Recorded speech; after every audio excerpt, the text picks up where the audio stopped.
Hello, everybody, and welcome to Grey History, episode 43 The Invasion of France. I'm your host, Will Clark, and in this episode, we're going to be discussing everything there is to do with the invasion of France in 1792. Initially, we're going to be taking a look at the First Coalition. We'll examine how events in Poland impacted the unity of the Allies, as well as the nature of the army that was assembled to crush the revolution. We'll then cover the invasion itself, including the key battles and decisive turning points. Finally, we'll unpack how the dramatic events of 1792, including French counterattacks, impacted the future of the Revolutionary War and the objectives for a crusade of universal liberty. It's going to be a great episode, and I think you'll absolutely love it. The episode extra for this episode will explore the famous Battle of Valmy, not only what happened, but the numerous historical debates surrounding the skirmish. You don't want to miss it. Now, as always, Grey History is only possible because of the support of the community. A humongous thank you to everyone who has been sharing the show with friends and family, promoting the podcast on social media, leaving reviews, and sending in words of encouragement. In particular, a tremendous thank you to the new Patreon supporters of the podcast, because since leaving my job and moving out of where I was living to focus on the show full time, it's really been the Patreon supporters that have been doing the heavy lifting when it comes to keeping the show on the air. A huge welcome to the new patrons of the podcast. This includes the virtuous citizens Dave, Alexandra, Russell, Deb, Justin, Cy, Rob, and the Let's Talk Punk Rock podcast. This also includes the new True Revolutionaries, Marchie, Megan, Sean, Sandy, and Charlie. William and Laura now joins Jeffrey, Cynthia, George, Brady, Tim, Mark, and Charles as the extra generous champions of the people. Finally, a special call out to the extraordinary heroes of the revolution, Brian, Jinx, Eric, and Christy. Also, a big thank you to Hannah, William, Adam, and Mark for all increasing their pledge. As a quick reminder, I'm doing everything I can to bring you more Grey History more often.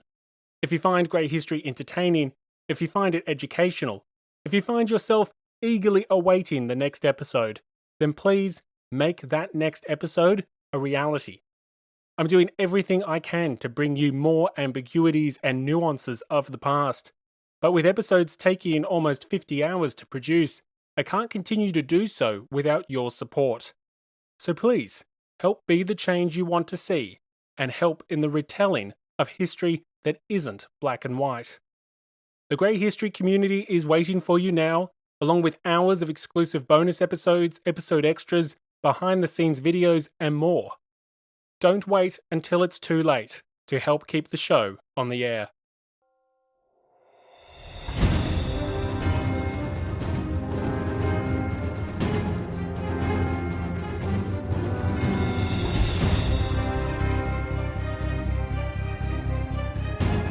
Welcome to Grey History. Episode 43, The Invasion of France.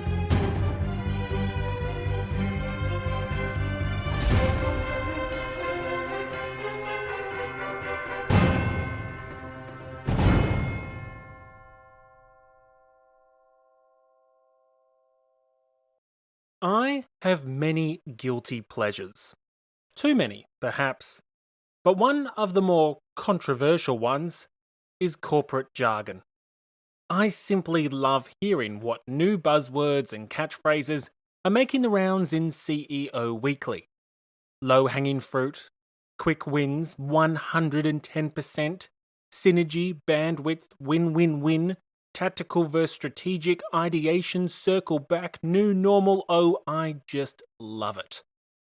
Now, before you think to yourself that I need to take this offline, I am indeed about to pivot from this outside-the-box introduction. You see, one of my favourite aspects of corporate jargon is the inability for all these fancy words to actually deliver a clear answer. And nowhere is this more clear than when you ask a very simple question. In my experience, Ask senior management what their number one priority is, and I'm sure they'll give you an answer that includes customer satisfaction, revenue growth, cost reduction, employee retention, community impact, and improved return on equity, just to round it all out. And as someone who quite enjoys etymology, that is, the history of words, I found this quite amusing. You see, in the 21st century, management will often speak of priorities. They are seemingly unable to choose just one. Instead, you'll get a list of all the various goals they're seeking to achieve, the competing interests they're trying to balance, the different considerations that are so numerous they require a whole meeting just to list them. But in my personal experience, despite all of the critically important priorities, when push comes to shove, there is often only one priority, a true priority, and that is ironic. Until the 20th century, the word priorities didn't really exist. For hundreds of years, there was no plural form of the word priority, because it was self-evident that you could only have one. Only one thing could rank above all else. Only one thing could come first. Only one thing could be regarded as the most important. Corporate jargon has seemed to lose that nuance as it seeks to be all things to all people and successfully fails to boil the ocean in the process. However, the reason why I am speaking about priorities is to do with the war effort of 1792. Prior to the toppling of King Louis in August, European monarchs, particularly the crowns of Prussia and Austria, had a variety of priorities. Limit French influence in their own internal affairs, suppress liberal dissent at home, prepare for the coming conflict with the troublesome revolutionaries, just to name a few. The list was long. But in reality, when it comes to foreign affairs, one priority often seems to trump. And for the courts of Berlin, Vienna, and St. Petersburg, their number one priority, at least initially, might not have been what you expect. In fact, the number one priority had nothing to do with the French, but it had everything to do with Poland. To back up a bit, there was once a nation called the Polish-Lithuanian Commonwealth. This Commonwealth existed either officially or in a de facto state for several hundred years, and covered much of modern-day Poland, Lithuania, Belarus, Western Ukraine, and even parts of Latvia and Russia. Once a considerable power in Eastern Europe, Poland had seen its power decline greatly by the mid-18th century, and its expansionist neighbours were ready to feast at its expense. In 1772, Poland had been partitioned by the three great powers of Prussia, Austria, and Russia. Some 224,000 square kilometres was annexed by the aggressive neighbours, or alternatively 86,000 square miles. That's essentially the size of the US states of Minnesota or Utah, or just shy of the size of the United Kingdom.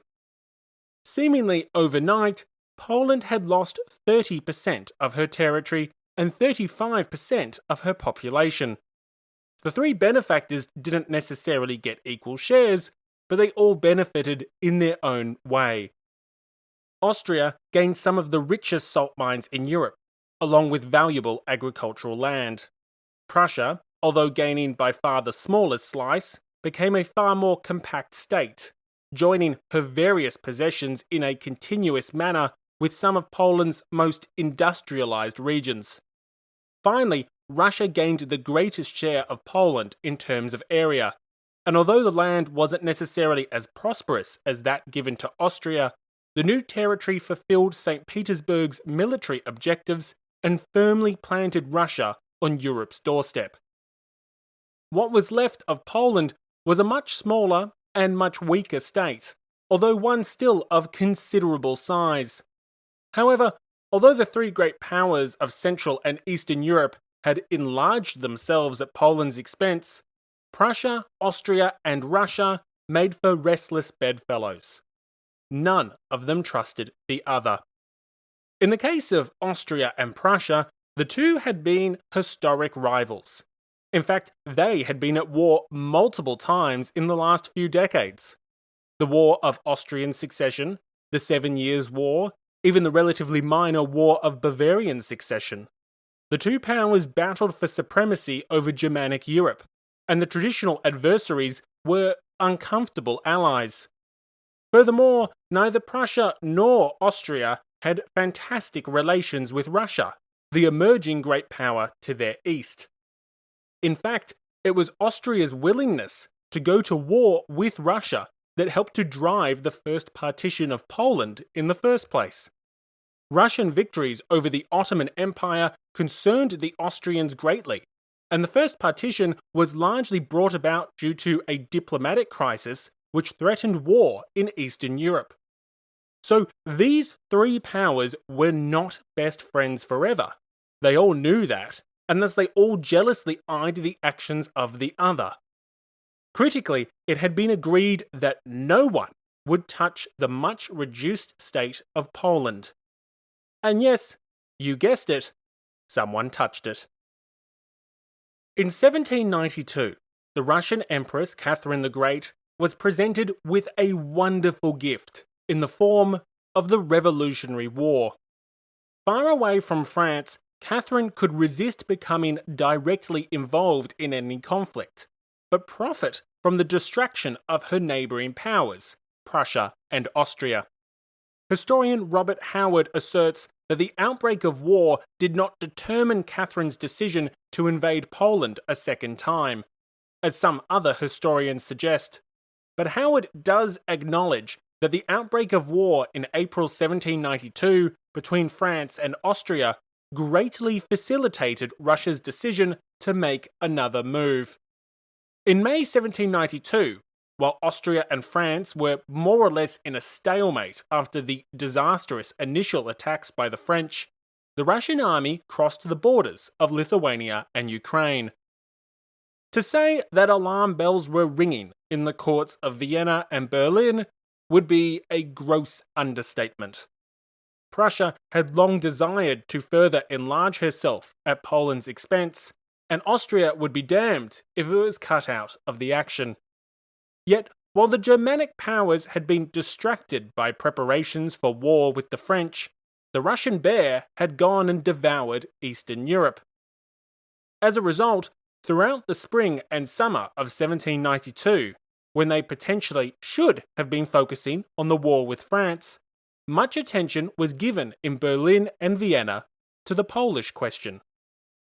Historian Timothy Tackett states plainly that both Austria and Prussia were preoccupied with the situation in the East, while historian George Lefebvre asserts that some Prussian ministers viewed war with France as useless and dangerous now that the question of Poland had come to the fore. And make no mistake, there was no shortage of questions when it came to Poland. Who would get what? What would remain? If one of the great powers wasn't to gain new territory, what other indemnities could it expect? The discussions throughout 1792 became very convoluted. At one point, Austria was trying to negotiate a settlement which would see it abstain from claiming new lands in Poland, but swap the Austrian Netherlands for Bavaria. That never came to be, but needless to say, all of this potential horse trading took up a tremendous amount of attention and energy. Furthermore, the Russian Empress Catherine the Great, a crafty and capable politician, insisted on negotiating bilaterally with Berlin and Vienna. By dealing with each court separately, Catherine fueled fears in both governments that they were about to be shortchanged by a sudden agreement or secret treaty. As a result, just when Prussia and Austria needed to be united and focused on crushing the French, the two historic rivals were increasingly distrustful of the other and fixated on issues to the east. Historian Robert Howard claims that the first rift within the coalition had emerged before the Prussians even entered France, with quarrels over Poland laming and disrupting the First Coalition's efforts against the revolution. Historian Charles Mallet shares these sentiments and characterizes a dysfunctional alliance crippled by suspicion. France was to be left to tear herself to pieces for a while. That was the pretext for delay. But in reality, neither Prussia nor Austria could bear to leave a free hand to Russia, and indeed, the deepest distrust reigned between these two allies. One cast suspicious glances on the other as they marched upon Lorraine. This explains the miraculous event at Valmy. The coalition that menaced France was incomplete, unsteady, disturbed by ineradicable suspicions, and a prey, moreover, to a dangerous infatuation.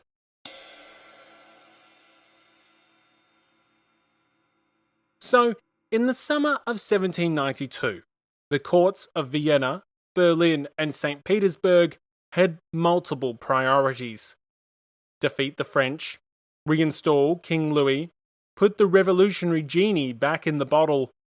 But in reality, one priority was always going to trump, and the fixation on Poland divided and distracted the European monarchs at precisely the wrong time. As a result, the situation in Poland had important consequences for the Revolutionary War with France. Nowhere is this more clear than in the army mustered by the First Coalition. After the flight to Varennes in June 1791, you may remember that the monarchs of Austria and Prussia issued the Declaration of Pillnitz in August of that year. In it, they labelled Louis's position in France as a subject of common interest for all European monarchs. Yet despite this common interest, the RSVPs were notably few in number. Russia had made noises of committing troops to the cause, but stipulated that no forces would be available until Poland was secured and settled. With Russia prioritizing Poland over Paris, support was needed from elsewhere. Sweden had also championed the talking notes of counter-revolution, but again, no soldiers materialized.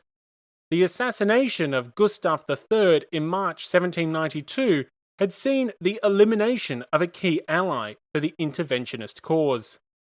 Now governed by a young teenager, Sweden would stay on the sidelines, as would Spain and Great Britain if their respective governments could find ways to maintain their neutrality.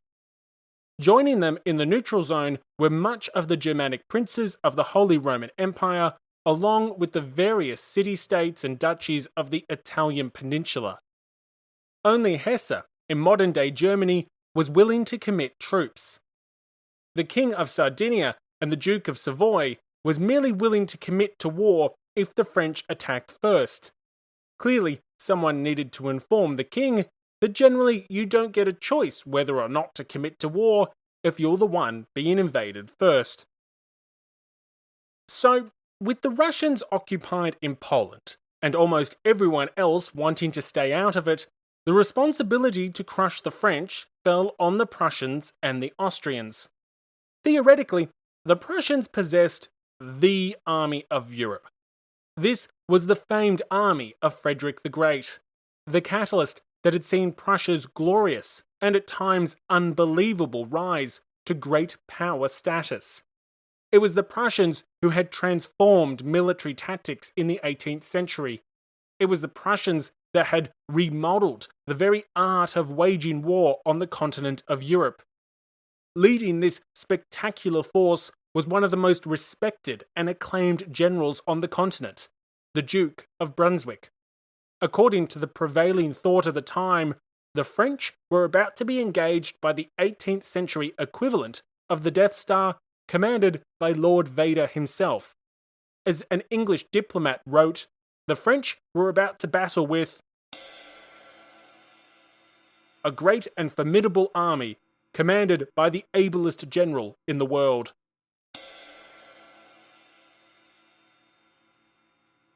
However, With the benefit of hindsight, we know that the Prussian army was hardly such an unstoppable force, and the weakness of this army was more than just a small thermal exhaust port. The Prussians hadn't fought a major war in almost 2 decades, and difficulties in mobilizing the armed forces demonstrated a potential disconnect between reality and reputation. Furthermore, although the Prussians could theoretically muster roughly 170,000 soldiers, only 42,000 had been raised to invade France. The reality was that this campaign offered little material benefits for the Prussians, and a large army was deemed unnecessary for the coming campaign. Adding to the problems of this small and relatively inexperienced force was its leader, or perhaps more accurately, its leaders. The Prussian king, Frederick William II, couldn't help but intervene in military affairs. Reigning in the shadow of the famous tactician Frederick the Great, at key points in time, Frederick William II will get involved in this campaign. As a result, the Prussian army would suffer from questionable commands, and the interventions prevented a coherent military strategy from being followed by the Prussian leadership. Joining the 42,000 Prussians was the other major partner in the First Coalition, the Austrians. Theoretically, the Austrians possessed an inferior but more numerous force than the Prussians, but the reality was slightly different. Unlike the Prussians, the Austrians had recently been at war. Fighting with the Ottoman Turks from 1788 to 1791 had provided the Austrian forces with valuable real-world experience. Furthermore, the Austrians were now familiar with living off the land in a hostile country devoid of plentiful resources.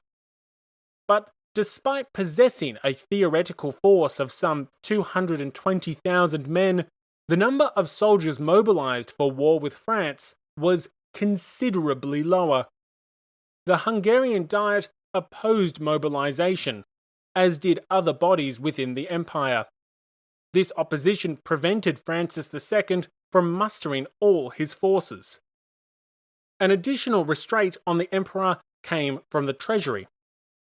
The Austrians were facing financial difficulties after a long war with the Turks, and so they were hardly in a position for a sustained conflict with their full army mobilized. Thus, like the Prussians, the Austrians would send a force to France that was just a mere fraction of their theoretical manpower. In total, some 29,000 men would join the Duke of Brunswick, although additional forces would exist in the Austrian Netherlands and along the Rhine. For all their talk of crushing the French, the army being mustered was hardly reflective of an all-consuming desire to crush the revolution. And that's because they didn't have an all-consuming desire to crush the revolution. The fact of the matter was that the Austrians, like the Prussians, the Germanic princes, the Swedes, and the Russians, had other priorities. France was just one of the many things on the agenda. Finally, it should be noted that while the First Coalition wasn't deploying their full force against the French, they believed with all their heart that they didn't have to. The Prussians were certainly banking on the idea that quality would make up for quantity, and the disciplined Prussians and experienced Austrians would overcome the inexperienced French. This perspective was reinforced by the French émigrés, who themselves mustered a small force of 4,000 to 5,000 to partake in the invasion. According to the émigrés, the forces of revolutionary France were weak, ill-disciplined, and most importantly, leaderless. If you listened to the émigrés, the defenders of France would prove to be deserters after the first shot was fired. Thus, this was the army which sought to restore King Louis, and nearly 25 years later, they would succeed in restoring a King Louis. It would just happen to be King Louis XVIII. Better late than never. Of course, While we know the weaknesses and internal tensions of the First Coalition, the French revolutionaries did not. To them, the despotic armies of Europe were gathering to exterminate the revolutionary project. Originally, the revolutionaries had convinced themselves that the Free French would triumph over the slave armies of Prussia and Austria. Such notions had died within weeks of the war erupting, when the initial French attacks on the Austrian Netherlands ended in disaster. After several months of inaction on the front lines, it was now the French who were on the defensive, and the severity of the threat was confirmed with the frightening success of the Prussian advance.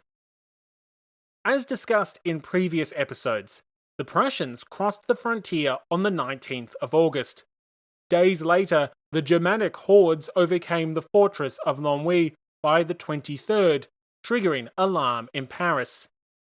Worse still, news soon arrived that the Prussians had taken Verdun on the 2nd of September. Only 220 kilometers, or 140 miles east of Paris, the words of the infamous Brunswick Manifesto were ringing in the ears of the French. Brunswick had promised an ever-memorable vengeance against the capital, and it looked like he was about to deliver on his word. Panic seized the city. In the corridors of power, talk of retreat circulated amongst leading Girondin ministers. In the streets, talk of treason animated the most radical members of the popular societies. After house searches and mass arrests, the tensions and fear which gripped the capital finally exploded in the infamous September massacres of 1792. It appeared that the revolution was on the verge of a bloody and all-encompassing defeat. Yet, just weeks later, the Prussian onslaught that seemed almost unstoppable was stopped. And to explain the miracle of September, we need to reintroduce Charles-François de Maurier. For those interested, I've put in the show notes the relevant timestamps for episode 30, where de Maurier was first introduced, as well as his original military and strategic plans. Also, Patreon supporters of the show, episode 28, the bonus episode titled The Prussian Ministry, you may want to give that another listen if you haven't already, as the first section is on de Maurier, and both he and everyone else covered in that episode, most notably the Rolands, are not going away anytime soon. But let's do a quick recap. It's been a while since we discussed de Maurier, and even longer since we first introduced him back in episode 30. As a quick refresher, de Maurier had been a soldier prior to his elevation to the King's Ministry in March 1792. Described by many as brave, talented, and intelligent, he was, above all else, ambitious.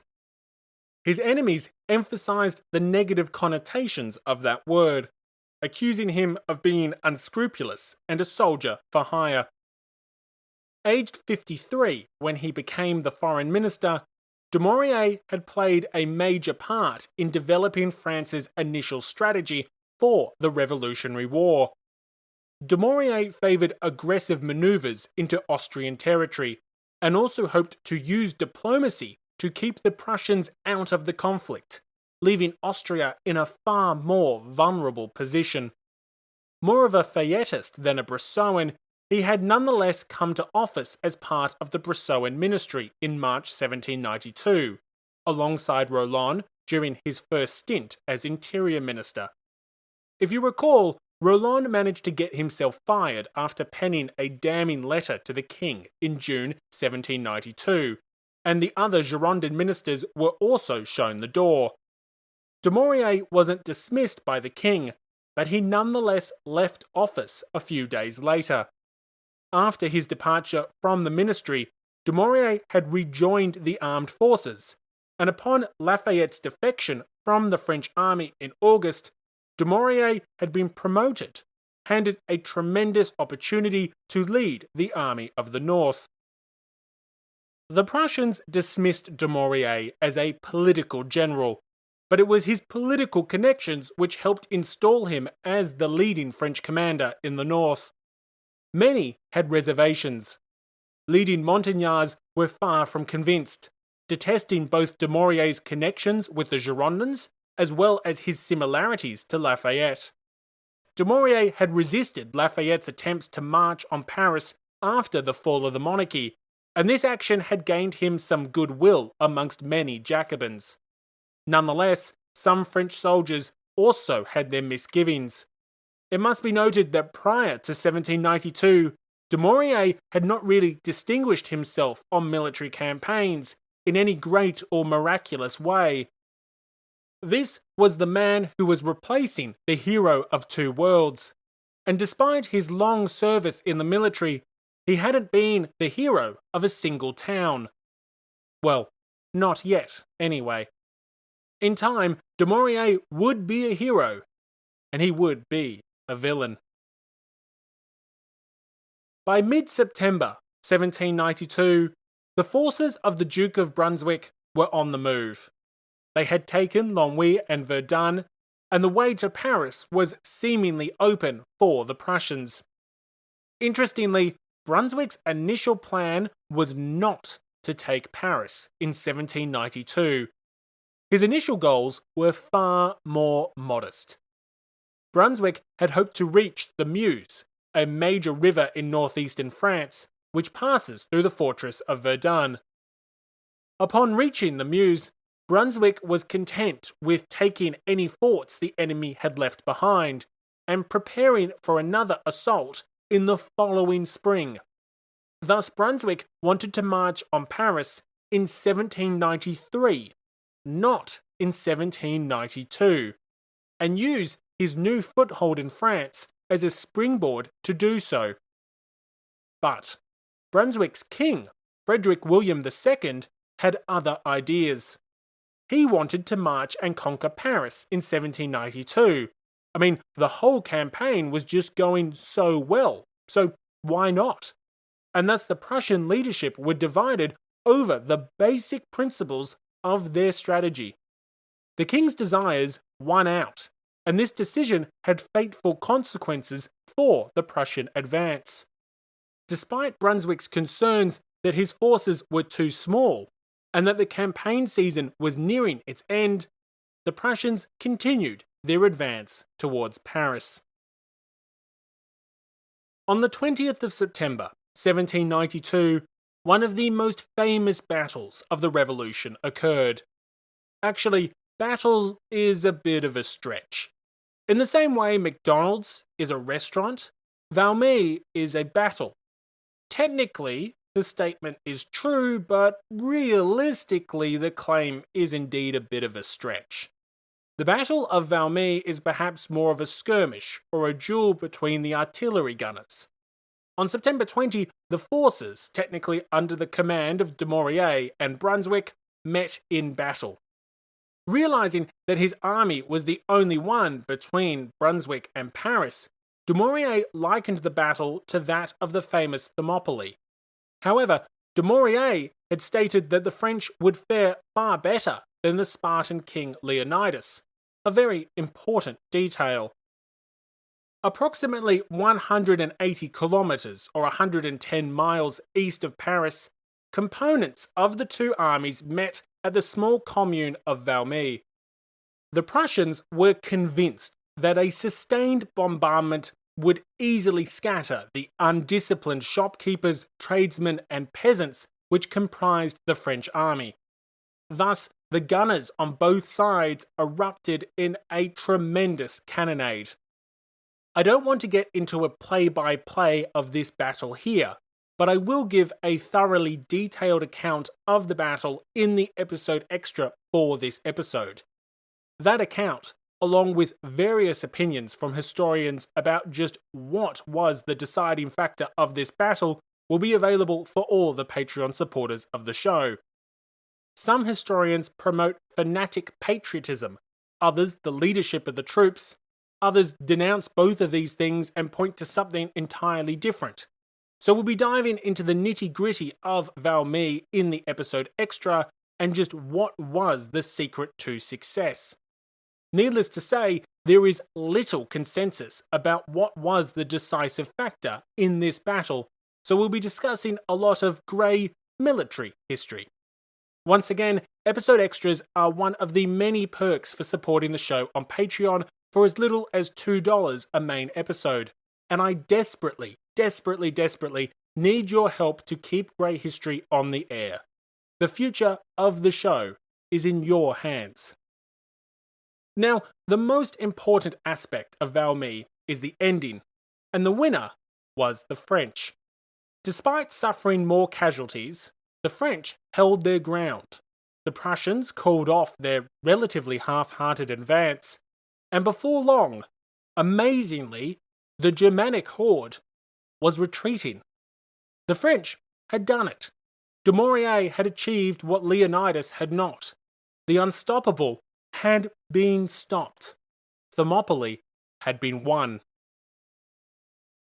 The effect that Valmy had on the Prussian morale was devastating, to say the least. Historian Timothy Tackett describes Valmy as a major psychological defeat for the Prussians, and contemporary accounts from the time support this notion. Amongst the Prussians at Valmy was Goethe, the famed poet, playwright, and novelist. An eyewitness to the battle, the esteemed writer reflected on its importance, and rather dramatically proclaimed it to be significant. Goethe remarked, "From this day and this time forth commences a new era in world history, and you can all say that you were present at its birth."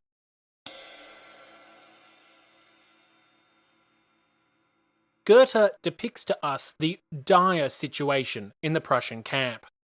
Having been convinced that the French would disintegrate under a sustained artillery barrage, the Prussians had convinced themselves of an easy battle. After the French held their ground, the surprised Prussians lost their nerve, and Goethe recounts a subsequent scene of soldiers being unable to look each other in the eye, while swearing and cursing punctuated the sad silence of defeat. Referring to the symbol of the Gaelic rooster, one Prussian soldier bitterly remarked, "You'll see how these little cocks will strut now. We have lost more than a battle." Indeed, the Prussians had lost more than a battle. Although from a casualty perspective one might claim that the Prussians had even won the day, historian Simon Sharma notes that from Brunswick down, the morale of the Prussian army had received a fatal wound. Historian Peter McPhee notes that the invaders retreated rather than had been defeated, but for the French, retreat was just as good. Days earlier, the Prussians seemed destined to take Paris, and now they were stalled and shortly thereafter in full retreat. A retreat which became characterized by panic and disorder. The reason for Brunswick's retreat, first across the frontier and then across the Rhine, was not really due to Valmy, however. As much as Valmy was a psychological defeat, the tangible defeat was coming from another source. Pretty much as soon as Brunswick had marched into France, it had begun to rain. The result was mud. Lots of it. So much so that Prussia's theatre of operations became a quagmire. With a long supply route stretching over northern France, the mud brought supplies to a virtual halt. One Frenchman remarked on the situation, "Say what anyone will about the mud of Champagne, it is hard to form an idea of what it was that autumn. The open country was quite impracticable. The roads, washed up by continual rain and broken up by the movement of so many armies, were covered by 5 or 6 inches of chalky slush, in which I marched whole hours without seeing my feet." Rain wasn't the only problem for the Prussians. With dwindling supplies came hunger, and disease followed shortly thereafter. Dysentery in particular devastated the Prussian camp. The Prussians were now in a dismal position. Theoretically, they could have advanced on Paris, but such a move came with considerable risk. The march was slowing to a crawl thanks to the mud, and supplies were running low. Furthermore, advancing to Paris would have left Brunswick vulnerable to an attack in the rear, and thus he chose the safer option, which was to retreat with his army, an army that was increasingly plagued by disease. Hello everybody. This is a quick reminder that I need your help, not someone else's, but yours, to keep Grey History running. Patreon supporters of the show gain an ad-free feed, so no mid-episode interruptions like this one. They also gain access to almost half a dozen bonus episodes, along with all the episode extras that accompany the main show. You're not going to want to miss the episode extra for this episode, so support the show today by becoming a Patreon supporter. You can cancel any time, but a small tip really does help more than you may think. For as little as $2 a future episode, you can help Grey History stay on the air. So please, if you find Grey History entertaining, if you find it educational, help ensure more Grey History will be waiting for you tomorrow. Without your support, it might not be. With the Prussians in retreat by the start of October, what followed next was a series of counteroffensives which, just weeks before, seemed impossible. Historian John Dahlberg-Acton claims that the invasion of 1792 roused a crouching lion, and thus the conquest of Europe began. By late September, the newly installed convention had declared France a republic. With the Battle of Valmy occurring just days before the official proclamation, the energized Republican armies advanced at multiple points across the eastern frontier. In late September, one French army marched north along the Rhine River. The French took Speyer on the 30th, followed by Worms, and eventually the important towns of Mainz and Frankfurt. By the end of October, the French had penetrated deep into the Holy Roman Empire. In the south, the advance had been no less impressive. There, the Duchy of Savoy and the County of Nice were both occupied, with the King of Sardinia unable to halt the French advance. In an encouraging sign for the French, their arrival was greeted with enthusiasm by many commoners who anticipated the benefits of revolutionary policies. But all of these successes paled in comparison for what was about to come. Fresh off his victory at Valmy, the ever-ambitious Dumouriez intended to outdo himself.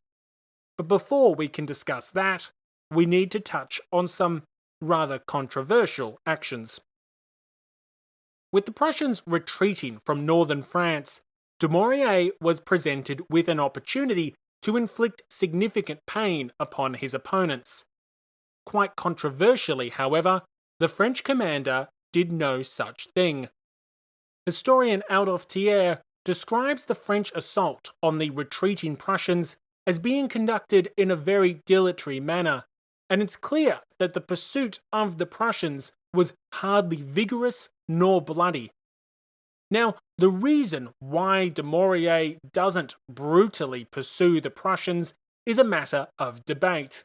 But whichever way you look at it, you always end up discussing one thing: negotiations. After Valmy, Dumouriez opened negotiations with the Prussians. The purpose of these negotiations depends on who you ask. As discussed all the way back in episode 30, prior to the outbreak of the war in April 1792, Dumouriez had hoped to be able to keep the Prussians neutral.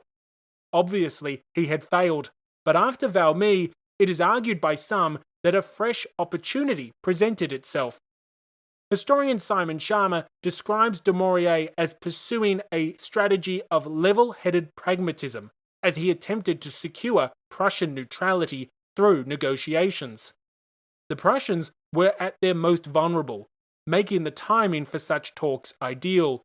and Dumouriez viewed relentless attacks on his enemies as counterproductive for his broader aims.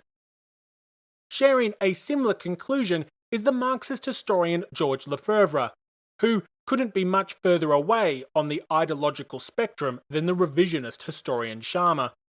Lefebvre agrees that the prospect of Prussian neutrality, combined with the possibility of invading Belgium, inclined Dumouriez to spare the enemy. Interestingly, historian Timothy Tackett has a different interpretation of Dumouriez's efforts to seek peace with the Prussians. He presents Dumouriez's actions as more tactical in nature.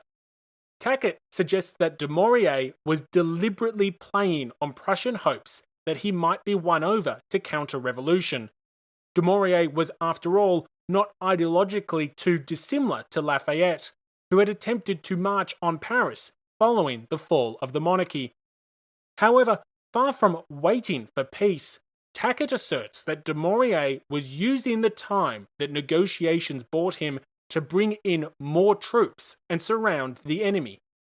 Tackett doesn't offer an opinion if he thinks Dumouriez was genuine in his outreach to the Prussians, but he does make the point that Dumouriez was clearly preparing for the negotiations to come to nothing.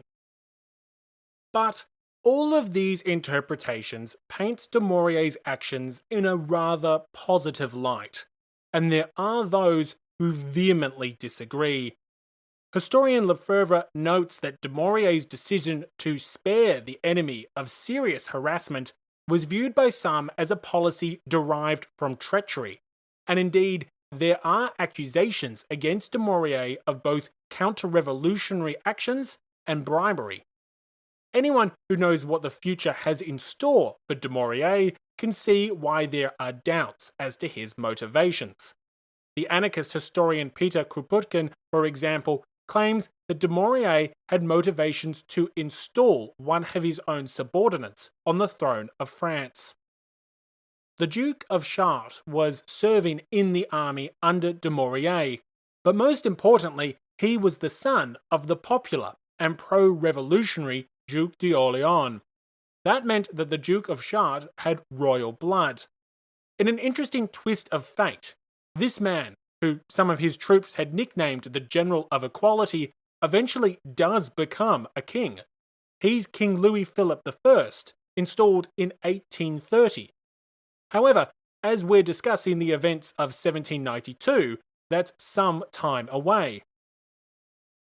The Duke of Chartres aside, some suggest that bribery was afoot, while others suspect that Dumouriez's actions were all part of a master plan that would see him install himself as a future king of an independent Belgium.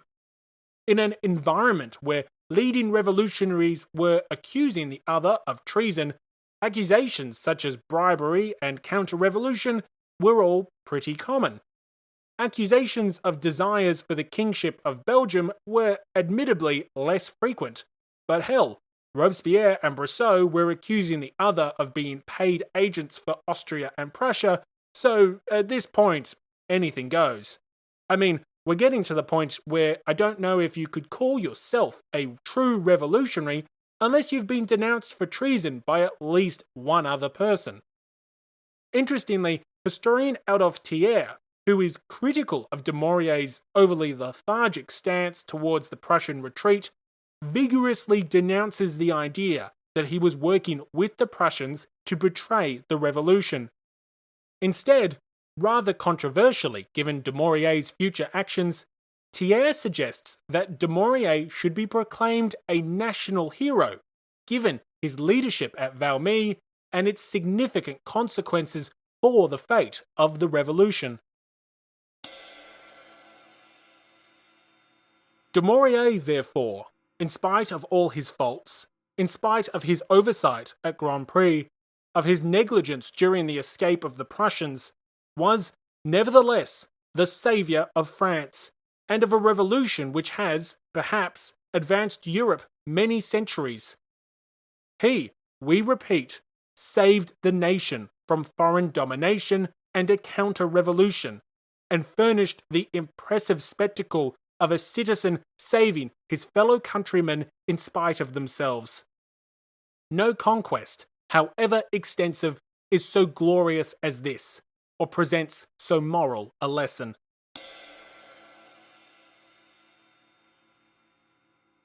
So, Dumouriez's actions regarding the Prussian retreat is a contentious topic, one still shrouded in mystery thanks to the lack of surviving documentation of what went on. What is far less contentious, however, is what Dumouriez did next, after the Prussians broke off negotiations. Dumouriez had long hoped to invade the Austrian Netherlands, modern-day Belgium, and with the wind at his back, he proceeded to do just that. With the Prussians retreating across the Rhine, and with French armies making gains near Frankfurt, Dumouriez could pounce on the outnumbered Austrian defenders, which were increasingly isolated in the Netherlands. Anticipating that he would be supported by the revolutionary momentum which had caused the Belgian Revolution of 1789, a revolution which the Austrians had crushed by the end of 1790, Dumouriez convinced the convention that he should be allowed to go on the offensive. Which I'm just going to shoehorn right in here a reminder that I'm intending to do a mini-series on the Belgian Revolution, or the United States of Belgium, which will be available exclusively to the Patreon supporters of the show once we hit 100 Patreons. Since we're currently at about 90 or so, how about you join the ranks of the revolution and help in the battle of keeping grey history on the air? Go on, you know you want to. Speaking of battles, the battle of the campaign occurred on the 6th of November, the Battle of Jemappes. Some 55 kilometers or 34 miles southwest of Brussels, it was here that the French scored a tremendous victory, again under the command of Dumouriez. Now, some historians aren't so amazed by this famed battle. For example, historian Charles Esdale states that it's very doubtful that the French would have won the battle if they hadn't outnumbered the Austrians 2-1. Be that as it may, Esdale's less than ringing endorsement of Dumouriez's victory didn't prevent the French from popping the champagne. For Dumouriez, after Jemappes, Belgium was his. In a matter of weeks, the French had routed all Austrian resistance and were at the Dutch border. At the start of September, Paris had been under threat. The revolution had been in mortal danger. The return of the old regime was imminent. By the end of November, the Prussians had retreated. The Austrians were bloodied, and French troops occupied Brussels, Frankfurt, Mainz, Savoy, Nice, hell, even a small part of Switzerland.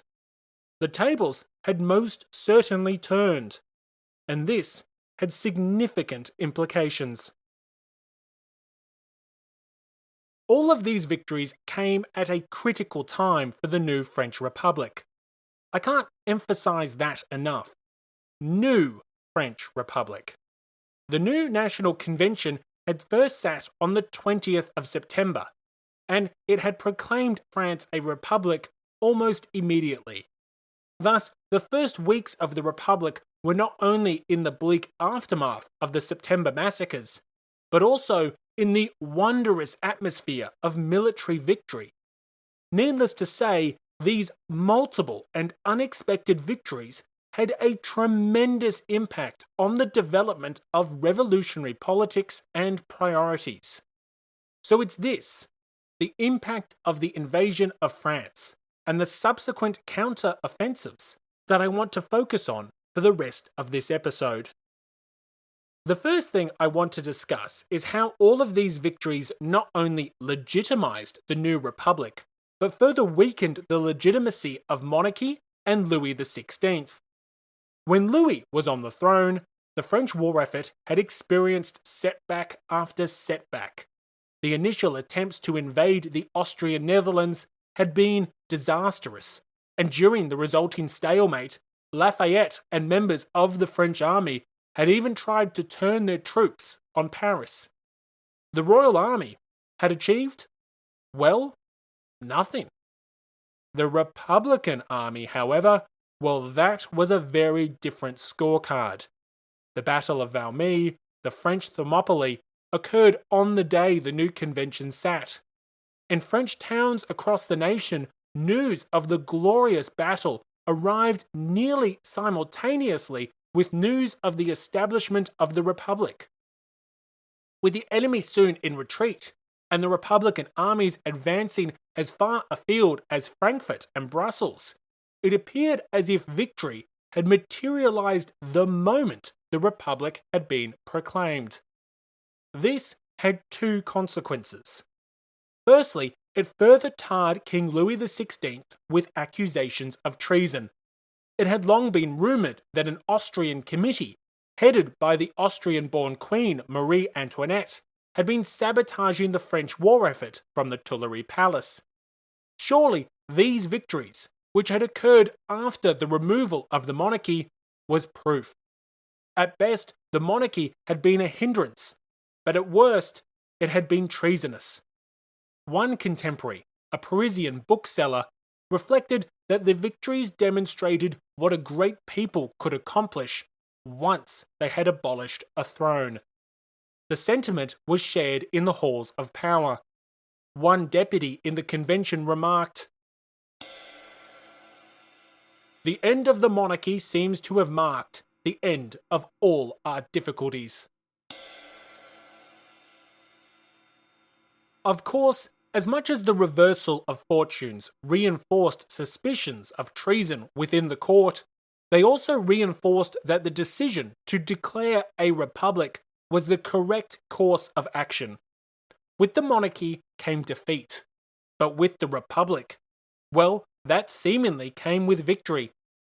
Historian Francois-Alphonse Allard argues that it was these victories which helped to convince a significant number of French citizens that the Republic was the way forward. With victories on the field, with the Prussians in retreat, with the French armies on the move, the Republic became synonymous with victory. It became synonymous with the nation's defense. If one wanted to defeat the invaders, if one wanted to throw back the hordes of despotic tyranny, if one wanted to keep the gains of the revolution, it soon became clear to some that that meant wanting the Republic to succeed. Thus, one of the major consequences of the invasion of 1792 was that the French counteroffensive legitimized the convention and the republic it had proclaimed. Historian Francois-Alphonse Allard writes, "The republic made its appearance at the moment when the enemy, conquered, was beating a retreat. It was, for the soldiers, the personification of victorious patriotism. It personified, for France also, patriotism victorious. They had broken with the king, for he had not saved the country when she was threatened by foreigners. They rallied to the Republic, because it was hardly born before they saw it triumph over the stranger in its task of saving France. It seemed absolutely certain that the Republic was the best means of national defense, since men learned everywhere, at the same moment, the news of the existence of the new Republic and the news that the enemy was vanquished. Here is the explanation of this precipitate change of public opinion, which, from being monarchist, immediately became Republican. It was the victory of Valmy and the retreat of the Prussians that converted France so swiftly."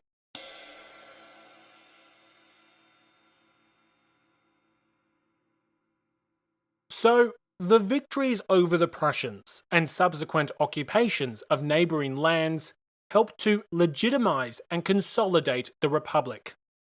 Furthermore, these victories, occurring so soon after the fall of the monarchy, simultaneously discredited the crown in the eyes of many. But the ramifications of the Revolutionary War in 1792 did not stop there. These victories also had a tremendous impact on revolutionary enthusiasm, and in particular, enthusiasm for the Revolutionary War. Nowhere was the impact of these victories more felt than in the new National Convention. Meeting for the first time on the 20th of September, the convention's fate would be determined on the battlefield.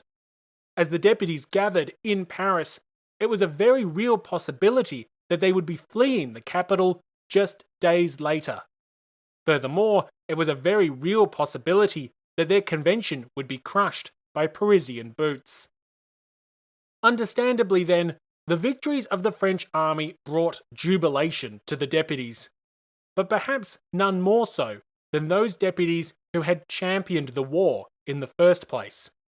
Brissot, Vergniaud, Isnard, and Godard, all members of the Legislative Assembly, had been elected to the convention.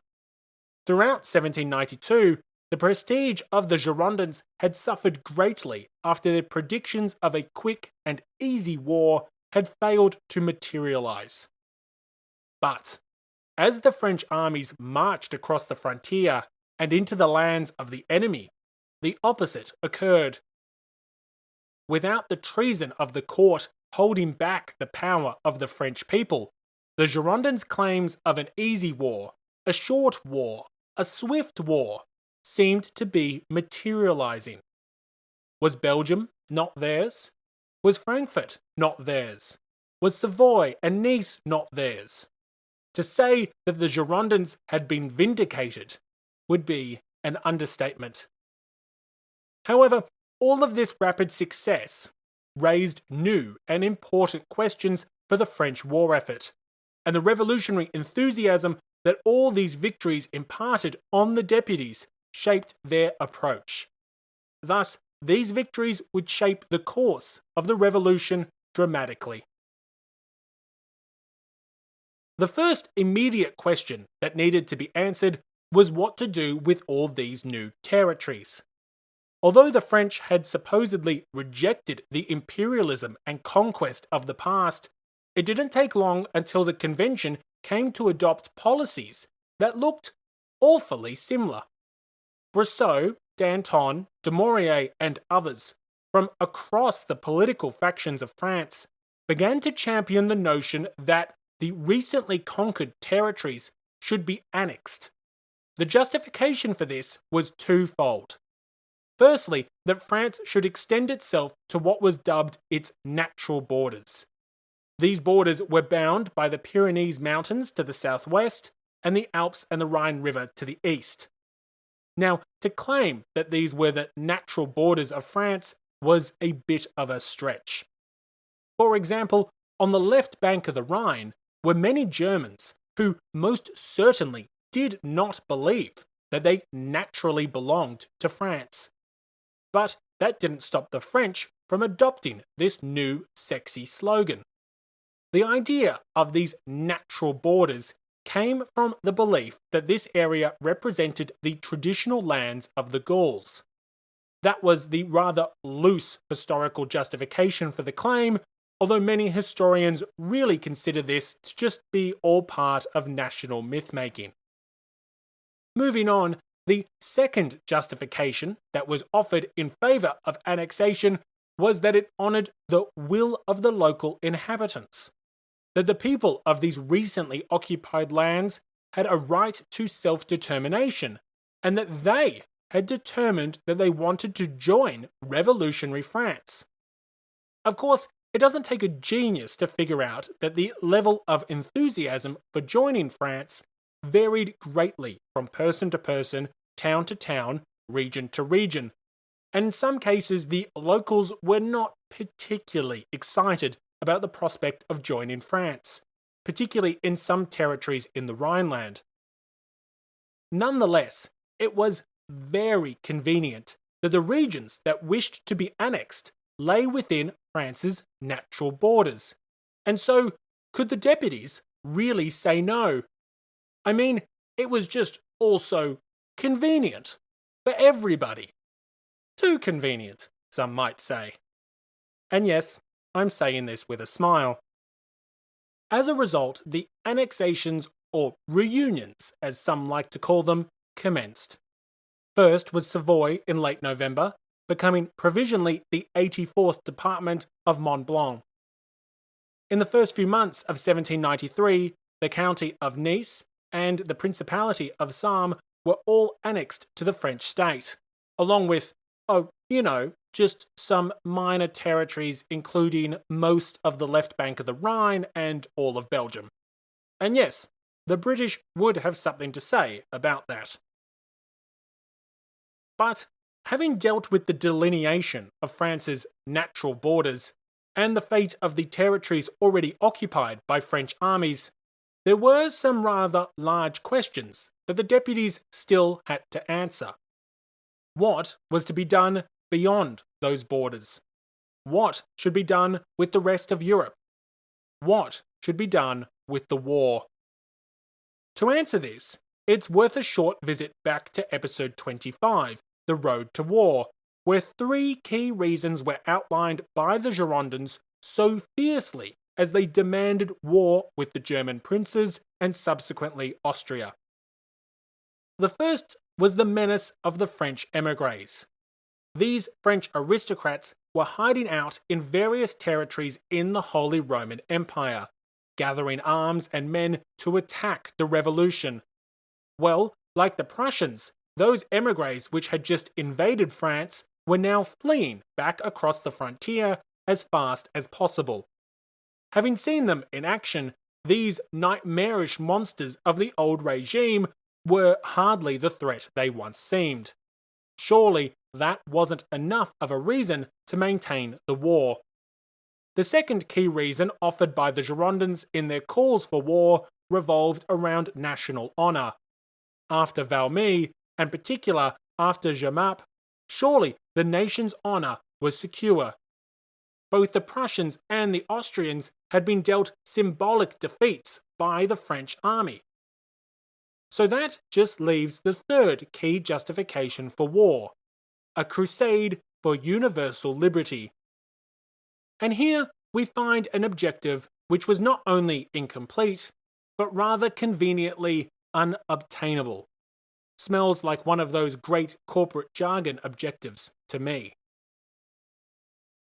Perhaps unsurprisingly, the success of the French armies in the second half of 1792 revitalized the Girondins' calls for a crusade against despotism and tyranny. With the French armies on the march, world revolution was on the agenda. Swept away by revolutionary enthusiasm, intoxicated by their own success, the convention, led by the Girondins in particular, changed the goalposts. One deputy wrote of destroying tyranny throughout the whole of Europe, while Brissot declared in November that France cannot be calm until all of Europe was in flames. Amongst the, what I think can only be described as delusional and overly optimistic euphoria, a new formula for revolutionary war was articulated. The French armies would not rest until the tyrannical monarchs of Europe had been overthrown. All of them. In their place would be sister republics, new political entities governed by the people for the people. The Girondin deputy, Pierre-Louis Manuel, essentially proposed a near limitless pan-European war when he proclaimed to the Jacobin Society, "It is not enough to affiliate societies. We must affiliate kingdoms." The sheer scale of the convention's ambition, and to be frank, the sheer hubris of it, is remarkable.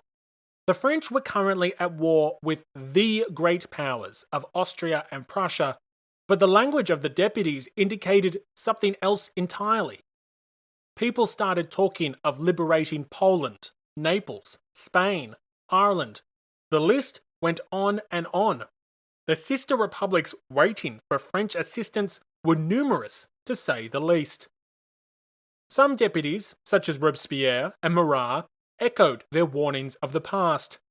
A small minority, ignored by the majority of the convention, saw danger in this increasingly limitless war. A war that could jeopardize the revolution and infringe on the liberties of other peoples. Yet With the trumpets of victory ringing in the ears of the deputies, Robespierre's concerns were unheard by many.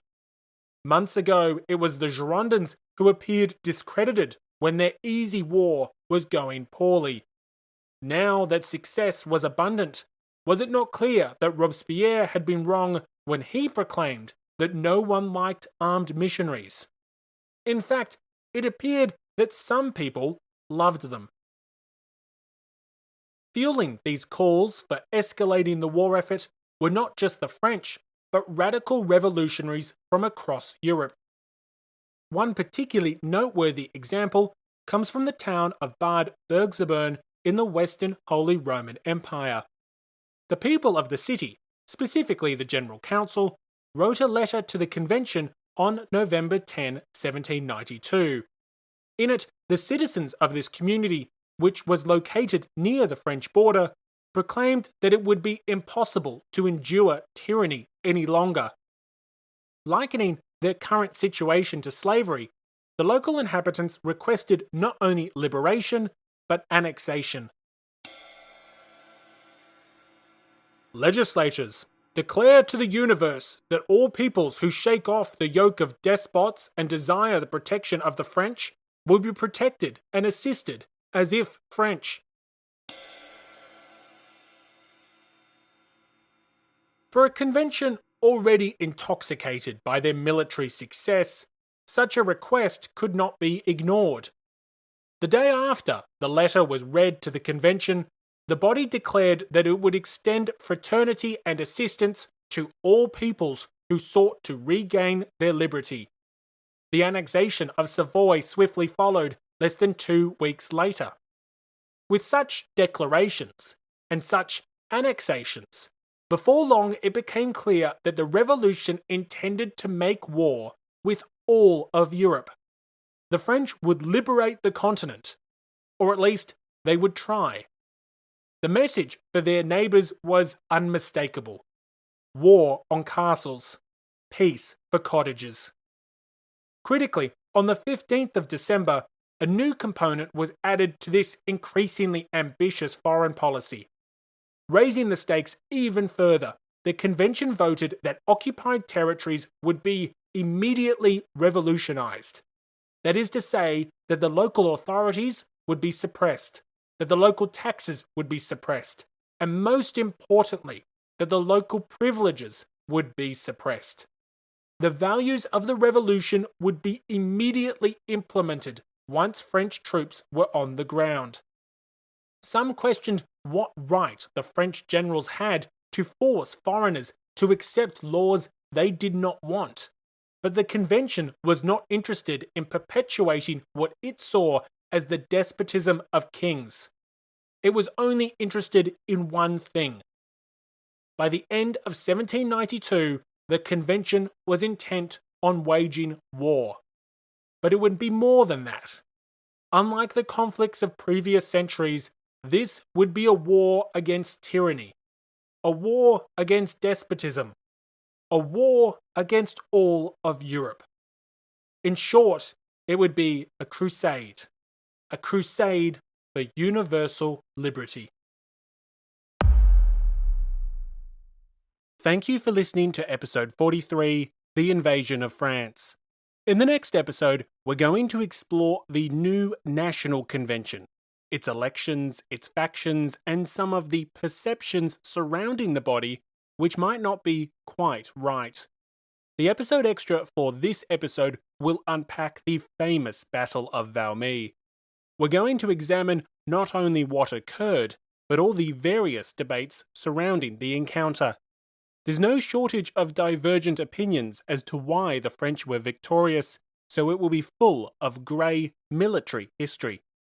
As always, a huge thank you to the Patreon supporters of the show, with a special mention for the amazingly generous heroes of the revolution, Brian, Jinx, Eric, and Christy. To access an ad-free feed, 5 bonus episodes, and a range of other exclusive content, support the show on Patreon right now. You know you want more grey history, so help make that a reality. Thank you for listening, stay safe, Please share the show with anybody and everybody, and have a great day.